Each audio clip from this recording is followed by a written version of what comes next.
সম্মানিত ভাইরা আমার, গতকালকে একটা ছেলে মাত্র 18 বছর বয়স এক নায়িকা পুলিশের পোশাক পরে শুটিং করছিল। সে ছোটোকাল থেকে এই নায়িকার ফ্যান। নায়িকার নাম হলো শিরিন শিলা। এক পর্যায়ে তাকে জড়াই ধরছে যে আমি আপনাকে ভালোবাসি, আপনি আমার মায়ের মতন, কখনো খালার মতন, এরকম বলতে বলতে তারা জড়াই ধরে টুপ করে একখান কিস করে দিয়েছে।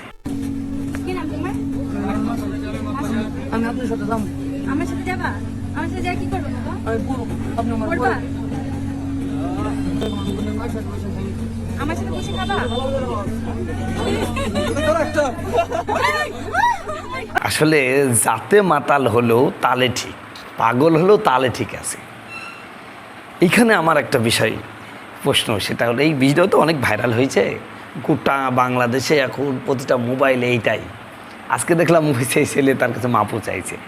আচ্ছা, আমি যে কথাটা বোঝাতে চাচ্ছি, আমরা হুজুররা এতদিন যেটা বোঝাতে কষ্ট হয়েছে আজকে সহজ হয়ে গেল। দেখেন আমরা যখন ওয়াজ করি যে মেয়েরা তোমরা পর্দার মধ্যে থাকো, কারণ তুমি যখন পর্দার মধ্যে থাকবে তোমাকে একজন পুরুষ দেখবে না, ফলে তোমার প্রতি আকর্ষণও জন্মাবে না, এই জন্যই পর্দা করতে হবে। তখন ওরা আমাকে বলে হুজুরদের আসলে দৃষ্টি ভালো না, ওদের দৃষ্টিভঙ্গি সমস্যা, দৃষ্টি বদলালে যে মেয়েদেরকে যেভাবেই দেখা হোক কোনো সমস্যা হবে না, এরকম কথা বলে থাকে। আচ্ছা, আমি তাদেরকে প্রশ্ন করি, এই যে ছেলেটা পাগল বলে, আজ অবশ্য প্রমাণ হলো সে পাগল না, আসলে সে ভালোই, কিন্তু সে বলছে যে আমি ওনাকে অনেক দিন থেকে চয়েস করি, ভালোবাসি, যে কাছে পাইলে একটা অনেক আরাম হতো। তখন কাছে পাইছে আর নিজেকে নিয়ন্ত্রণ করতে পারি নাই, হচ্ছে চুমু মেরে দিয়েছে, কিস করে দিয়েছে, এরকম একটা অবস্থা এখন আজকে বলছে। কিন্তু যে বিষয়টা হলো, গতকালকে সে পাগলই ছিল। তাহলে এই যে পাগল, যার মস্তিষ্ক ঠিক নেই, সেও একটা মেয়েকে দেখে মা বলছে, মাকে, সেই মাকে আবার চুমু খেয়ে ফেলতেছে, বোন বলছে, বোন বলে চুমু খেয়ে ফেলতেছে। কারণটা কি? কারণ হলো ওই যে আল্লাহ পাক পর্দা, নারী পুরুষ দুজনকে সৃষ্টি করেছে, এর মাঝখানে পর্দা দিয়েছেন। কেন? নারীর প্রতি পুরুষের প্রতি নারীর আকর্ষণ দিয়েছে, এই আকর্ষণ যেন বিকর্ষণে পরিণত না হয়, এই জন্যই আল্লাহ পাক পর্দা দিয়েছে। কিন্তু আজকের মেয়েরা সেটা মানতে চায় না। তারা বলে তোমরাও মানুষ, আমরাও মানুষ, তোমরা যেখানে সেখানে চলতে পারলে আমরা পারবো না কেন? তোমরা যেরকম পোশাক পরলে আমরা পারবো না কেন? পারবে না কেন? তার প্রমাণ হলো যে গতকালকে পাগলের অবস্থা দেখেছে।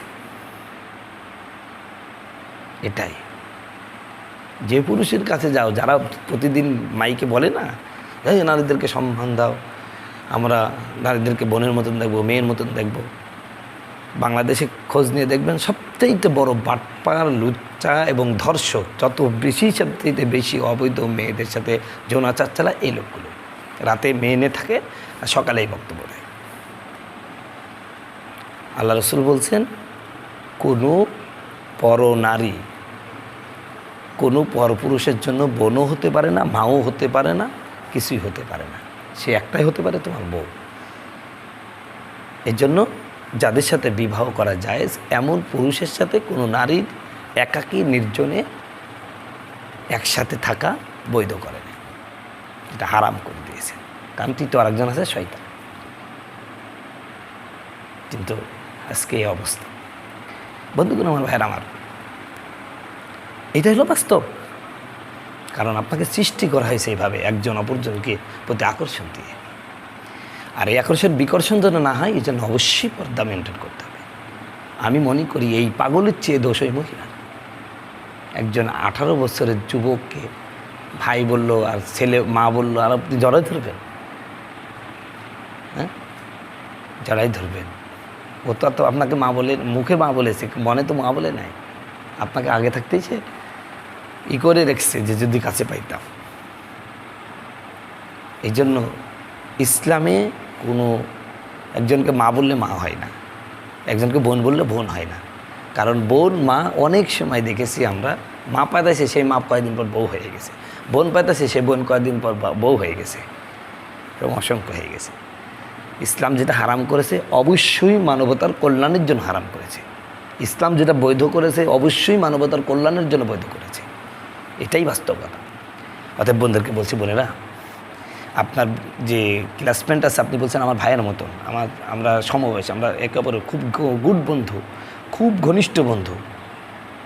কিন্তু বন্ধুর কাছে আপনি যাচ্ছেন, অসংখ্য খবর এরম আছে বন্ধু বান্ধবীকে খুব বোনের মতন মানে নিজের খুব কাছের বন্ধু হিসেবে ডেকে নিয়ে পরে ধর্ষণ করে ছেড়ে দিয়েছে। এটাই স্বাভাবিক, কারণ একজনকে অপরজনের উপর আকর্ষণ দিয়ে আল্লাহ সৃষ্টি করেছে। এই আকর্ষণ যেন বিকর্ষণে পরিণত না হয়, এই জন্যই আল্লাহ পর্দার বিধান দিয়েছে।